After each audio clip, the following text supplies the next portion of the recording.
Hein? Et il y a 40 ans, on n'avait pas la ressource humaine que nous avons maintenant. C'est-à-dire, il y a 40 ans, nous n'étions pas plus de 35-30 millions. Il y a 40 ans, on n'avait pas tous ces ingénieurs formés. Il y a 40 ans, on n'avait pas tous ces agronomes. On n'avait pas tous ces industriels. On n'avait pas tout ça. Hein? Il y a 40 ans, on n'avait pas commencé à mettre en valeur. On n'avait pas commencé à mettre en valeur. Hein? Ou en tout cas à exploiter notre sous-sol. Mais nous l'exploitons déjà dans certaines zones à plein régime. Donc, ils n'auront pas question de dire que non, le Cameroun est plus développé que tel ou tel pays. Ce n'est pas ça le problème. Le problème est de faire une photo du Cameroun il y a 40 ans. Hein? Et de se poser la question de savoir si 40 ans après, on a évolué ou on a rétrogradé. On pouvait même rester à ce niveau-là, que c'était déjà quelque chose. Mais nous, on est rentré. C'est-à-dire, on n'est même pas. La situation du Cameroun actuelle, hein, est peut-être celle du Cameroun d'il y a 100 ans. Ou, en disant, bon, il va être un peu plus gentil, est celle du Cameroun il y a peut-être 80 ans. Ah oui? C'est-à-dire, quand tu enlèves les métropoles, Yaoundé, Douala, peut-être Bafoussam, Garoua, je ne sais pas, Bamenda, le reste du pays ne compte pas, n'existe pas. Même le recensement n'a pas pu avoir lieu. Parce qu'il y a des zones du Cameroun là où les gens ne peuvent pas arriver. Ils ont dit qu'ils vont faire un recensement. D'abord, un pays sérieux qui fait 20 ans sans recenser la population, est-ce que c'est normal? Le dernier recensement a eu lieu en 2005. Et même ce recensement-là n'avait pas été pris au sérieux. C'est-à-dire que personne n'a jamais utilisé les données de ce recensement. Je dis personne. D'ailleurs, que les données n'ont jamais été officialisées. Parce que ce n'étaient pas les données vraies. Pas, ça ressemblait à rien. Les Camerounais n'ont pas adhéré à ça.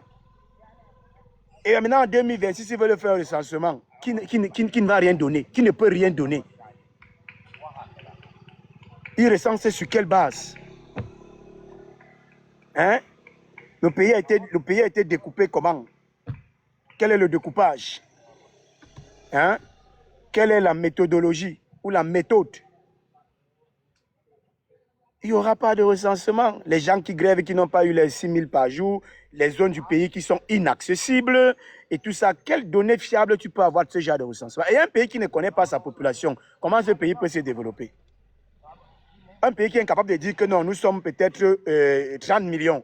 Et dans les 30 millions, il y a 18 millions de femmes, peut-être 12 millions d'hommes. Dans les 18 millions de femmes, il y a 3 millions de femmes âgées de tel âge à tel âge, 2 millions de tel âge à tel âge, 4 millions de tel âge à tel âge. Et dans les 18 millions, il y a tel nombre de femmes en activité, tel pourcentage est dans l'entrepreneuriat privé. C'est ça qu'on appelle le recensement général de la population. Ce n'est pas dire que nous sommes peut-être 40 millions, 35 millions. Et tous ces éléments démographiques-là aident les dirigeants, hein, à structurer les politiques de développement. À partir du moment où tu connais le nombre de personnes sans emploi et tu connais les tranches d'âge, tu peux penser une politique d'emploi axée.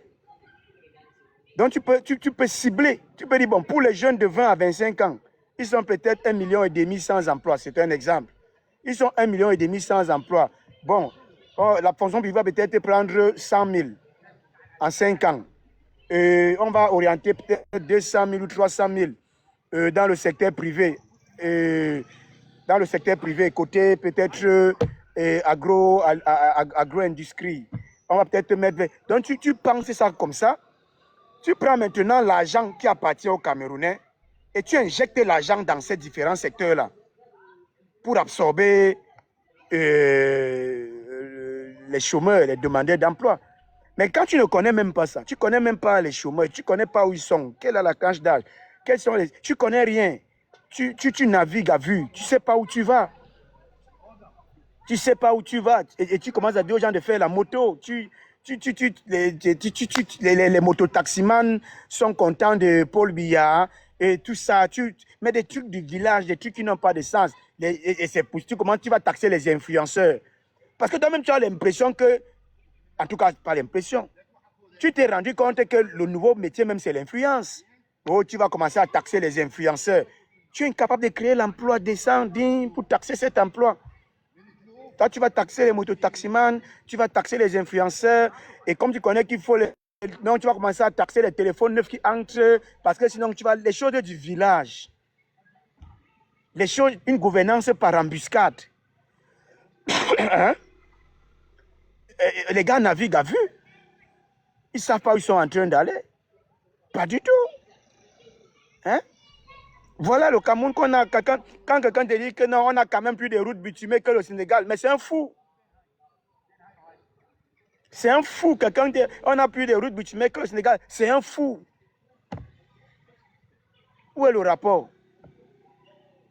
Où est le rapport? Hein? Le Sénégal de 2026 est un Sénégal qui se porte mieux par rapport au Sénégal de 1970, par exemple. Or, le Cameroun de 2026 est un Cameroun qui se porte triplement mal par rapport au Cameroun de 1970, par exemple. C'est comme ça que toi, tu dois évaluer. Tu ne dois pas évaluer que non, on n'a plus de routes bitumées, non, votre taux d'endettement, les choses que les panafricains vous racontent. Les choses que les panafricains, je ne vais pas citer les noms, vous racontent. Non, le Cameroun est moins endetté que le Sénégal. C'est quoi être endetté? Ça, c'est rien. C'est de l'argent en écriture, monsieur. C'est l'argent en écriture. Les États-Unis sont le pays le plus endetté du monde.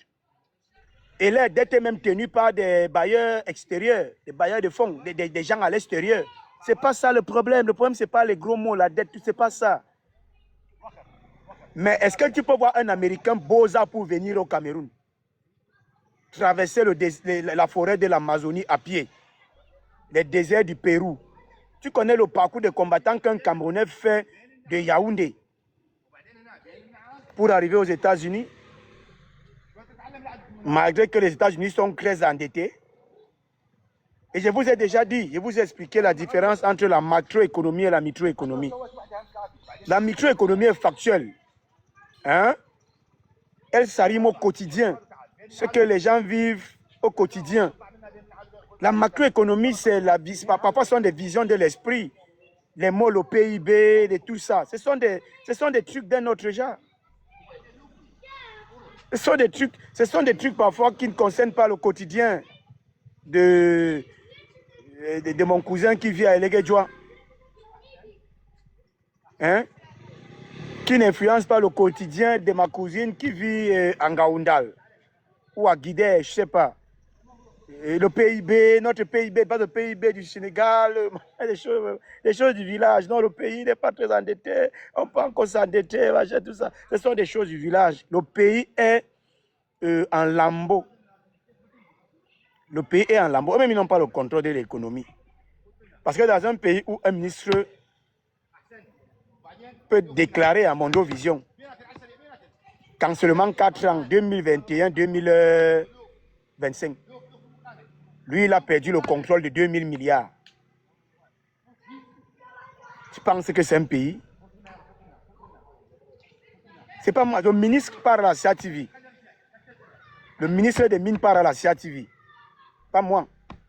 Il déclare qu'en 4 ans, 2021-2025, ils ont perdu 2000 milliards. On parle de 40 tonnes d'or, que ça les a échappés. Et toi, tu penses que c'est un pays normal? Où tu vas commencer à réciter que le PIB, les indicateurs, tu penses que c'est un pays normal? Hein? C'est pas un pays normal, mon petit. C'est pas un pays où on te dit qu'on a que la rente forestière, hein? L'exploitation des essences forestières, dont les taxes collectées, c'est 8 000 francs CFA. Donc les gars, on va dire, le pays à travers. Mais ça, c'est pas un pays. Hein? Et c'est vous qui perdez le temps dans les débats des panafricains avec ces gens. Débat des panafricains, toi, c'est des bêtises. Le pays est en lambeaux. Le pays est sous pilotage automatique. Pilotage automatique. Et ce qui nous dérange, nous, parfois, c'est que ceux qui supportent même tout ça, ce sont ceux qui ont fui le pays pour aller se réfugier ailleurs. Les plus grands défenseurs de ce régime, 90% sur la toile, vivent en Occident. 90% vivent en Occident. Je ne veux pas dire 99%. Les gens qui aiment trop Paul Biya parce qu'il est panafricain, mais qui ont tous fui au Cameroun, qui ont fait des mille et une nuits pour avoir d'autres nationalités en Occident. D'autres nationalités en Occident. Alors que leur pays, c'est un beau pays. Ils sont des panafricains, ils aiment leur pays. Mais ils ont, je ne veux pas dire comment c'était on fait, mais vous connaissez tous le parcours du combattant que certains enclenchent ou déclenchent quand ils arrivent ici pour avoir une autre nationalité. Et vous connaissez comment ils célèbrent le passeport Bordeaux ici, là. Donc tu vois un panafricain qui est camerounais, qui a son passeport camerounais, mais qui n'est pas fier de ça, il ne célèbre pas. Le jour qu'on lui donne le Bordeaux, il organise la fête, comme s'il était apatride. Il dit comme s'il était apatride. Un panafricain, hein? Un panafricain, il a son passeport camerounais africain, c'est pas bon, ça ne suffit pas. Il fait des mains et pieds pour avoir le passeport Bordeaux, et le jour qu'il a le Bordeaux, il organise la fête. Et il dit qu'il supporte Paul Biya parce que Paul Biya, c'est un visionnaire, alors qu'il a fui le pays. Non, arrêtez ça. Le pays, vous savez, chaque chose a un début, un commencement et une fin. Et tôt ou tard, le jour va se lever. Hein? Et comme il y a un lanceur qui aime utiliser la formule là, ça sera un matin ou un soir, mais le jour va se lever. Et quand le jour va se lever, les Camerounais seront contents. Même dans ce que vous appelez socle granitique là, vous appelez ça socle granitique là, sud natal, tout ça là. C'est même là-bas que les gens prient Dieu chaque matin pour que la bonne nouvelle tombe. Parce que les autres, ils ont compris depuis que le type ne servait à rien. Les autres, ils ont commencé à s'organiser sans le type. Et ils s'en sortent. C'est dans le sud profond là, hein, qu'on avait tout misé sur lui. Et c'est dans le sud profond là que les gens attendent la bonne nouvelle. C'est la résurrection. Quand il va s'en aller. Hein? Parce que quand il va s'en aller, personne ne pourra plus contrôler cette machine comme il contrôlait ça. Peut-être le Cameroun ne deviendra pas un paradis, pas peut-être, sûrement. Mais quelque chose va changer. Quelque chose va changer. Vous êtes dans un pays où... Alors, les trois métiers des jeunes, les trois métiers les plus prisés, c'est quoi? Les jeunes Camerounais, là, surtout ceux du Grand Sud, là, c'est le moto-taxi, c'est le call-box, et ils fuient avec l'argent. Ils fuient toujours avec l'argent pour aller au Canada, venir en Occident. C'est-à-dire, ils font la moto, ils font le call-box, transfert d'argent Orange, Money, MTN, et ils sont influenceurs, ils sont devenus créateurs de contenu. Voilà les trois métiers de la jeunesse camerounaise. La jeunesse du Grand Sud. La jeunesse du Grand Sud, voilà les métiers. Parce que la jeunesse du Septentrion fait dans l'élevage, fait dans l'agro-pastoral. Parce que la jeunesse Ngrafi fait dans le commerce, hein, fait dans la petite industrie. Ah oui, ça aussi, ça, les gens n'aiment pas quand on dit ça, mais c'est comme ça, c'est ça. Et ils n'avaient pas attendu que les papas, les patriarches Paul Biya se rappellent, se souviennent d'eux. Ils avaient vite compris que ce n'est pas les patriarches, ce n'est pas les papas. Ils ont commencé à travailler, ils ont retroussé les manches. Mais par contre, la jeunesse du Grand Sud avait continué à espérer qu'après le bac, ils vont tous devenir officiers de police, qu'après le bac, ils vont tous entrer au CUS, à l'école normale, ou après le bac, ils vont tous entrer à l'ENAM, à l'INJS. Ça les a noyés. Après le bac devient périmé, tu as le bac, tu fais 1 an, 2 ans, 3 ans, 4 ans, 5 ans, pas de concours. Tu arrêtes. Après, tu n'as plus l'âge même pour faire certains concours. Il te manque quoi? Le call-box. Il te manque la moto, le call-box. Parce que même le commerce, tu n'as pas été préparé pour faire le commerce. Le commerce nécessite... Il faut beaucoup de résilience. On ne s'improvise pas commerçant. Et donc, tu fais la chose la plus facile. C'est quoi? Le call box, tu mets ton call box là, voilà, tu prends ta position. Salut, Capi. Tu prends ta position, tu gères. Hein? Et c'est pourquoi le gouvernement voulait taxer les téléphones. Parce qu'ils connaissent que vous êtes devenus des créateurs de contenu. On peut vous arrêter sur les téléphones. Sur les téléphones. Parce que vous êtes des créateurs de contenu. C'est-à-dire, je vois nos jeunes sœurs là. Les jeunes filles maintenant au Cameroun là. C'est qu'elles ont 15 ans, 16 ans. Il faut qu'elles deviennent influenceuses. C'est l'influence. C'est un pays où tout le monde influence désormais tout le monde. On ne connaît même plus qui est influenceur. C'est un pays des influenceurs, mon frère. C'est compliqué. Quand tout le monde veut influencer tout le monde. C'est compliqué, les amis. C'est très compliqué. Et avec ça, bon, maintenant, ceux qui sont à la diaspora, c'est aussi une déception. Parce que s'il est vrai que certains supportent le régime et que vraiment on peut le regretter, il est aussi vrai que les autres qui prétendent combattre le régime, parfois vraiment ont l'impression, me donnent la sensation d'être... je ne comprends pas, je ne sais pas comment ils combattent le régime. Ils dispersent même plus les Camerounais qui ne devraient les rassembler. Ça arrive face à un Cameroun qui souffre. Et ils se chamaillent sur les torts et les corps. Regardez les choses du village, les choses qui n'ont pas de sens. Ils se chamaillent sur des choses qui n'ont pas de sens. C'est-à-dire une diaspora qui n'aide pas ceux qui sont restés au pays à Wise, qui n'aide pas les autres à comprendre, qui n'aide pas les autres à évoluer. C'est un jabon. Et je vais m'arrêter là. Et j'espère juste qu'on ne va pas se lever un de ces jours et entendre que les gars, ils ont pillé encore quelques boutiques. Quelques boutiques. Parce que quand une grosse société, comme une multinationale comme celle-ci peut donner pour contribution sociale 30 000 à une communauté riveraine, et ça, tu ne peux pas voir ce genre de choses à l'ouest. Hein? Tu ne peux pas voir ça à l'ouest ou dans le septentrion. Tu ne peux pas voir ça. C'est impossible. Les gens aussi sont pauvres là-bas matériellement, mais ils ont un peu de dignité.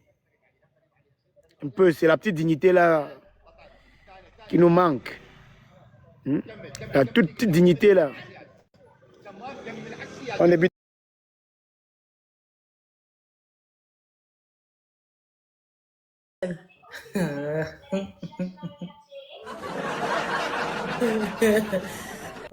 l'ambition aussi. Kamante, bonsoir. J'ai pensé à Kamante aujourd'hui, il a dit que mais depuis qu'il n'est plus venu chez toi, dit qu'il te fait gagner pour qu'il perde. Tu dis que G-Galaxy c'est beaucoup. Il a le drapeau du Canada? Ou bien? Ah, maman. Bon père dit que t'as pas de Canada, c'est que notre genre de Canada. Qu'elle te laisse tranquille. Et laisse pas. Qui joue encore la rose là-bas, quoi? Tu es devenu, c'est Rosario. Ouais, il a joué la rose, tu as dit que c'est pas... Voilà. Tu as dit que quoi? Il a joué comme ça le pistolet d'argent. Tu as dit qu'il ne connaît pas jouer, non? Tu as dit que quoi? C'est pas qu'il a joué comme ça le pistolet d'argent. Merci, tonton Jojo. Tonton Jojo, si elle met encore sa bouche sur toi, non, tu éteins sa joie. Depuis là, quand même, elle gagne un peu avec ces petits joueurs qui lui ont mis les 100 points là, elle croit qu'elle est trop arrivée. Alors qu'elle est là à son tapotage, elle t'insulte quand même. Regarde-moi quelqu'un là-bas. Merci, tonton Jojo. Dis-lui qu'il a joué un pistolet d'argent sur 15. Pour éliminer les pistolets d'argent, il faut 15. Ouais, il va prendre 15 pistolets d'argent. Un suspendu comme toi vient d'un défi de vitesse comme s'il a lu une 15 pistolets d'argent, il illumine, il inscrit son nom dans la galerie et il part. C'est comme ça que les suspendus font. Et il t'a dit qu'il était suspendu. C'est ça que les vrais donateurs jouent. Il t'a dit qu'il était suspendu au Goyavier. C'est quoi? C'est son problème. Pardon, tonton, je suis encore là. Pardon, il a un cadeau de ma galerie. Oh, pardon. Il a joué les pistolets. Qui continue seulement les pistolets là? Il reste 14. Voilà. Tonton Voilà. va dire que vous allez courir avec l'affaire de Il reste pistolet là. 13. Et cette maman haute, c'est aussi beaucoup. Parce qu'il ne peut même pas dire Dis-lui qu'il reste 13. comment. Merci, La course de l'enfant, c'est le matin. J'espère qu'il va arriver. Le gars qui joue 1 là, ça veut dire qu'il va jouer 13 matchs. Quand tu joues un pistolet par match, là, on va rester ici jouer 13 matchs pour qu'il illumine les pistolets, là. Il doit faire comment? Donc, il doit appuyer 13 fois comme ça pour illuminer pour tes beaux yeux. Fouane. Merci, papa Jo. Merci beaucoup, tonton. Merci beaucoup. Merci beaucoup. On n'écoute pas la poivrette là avec ses 0 tapotage. 0 tapotage, et elle parle sur ma vie. Poivrette.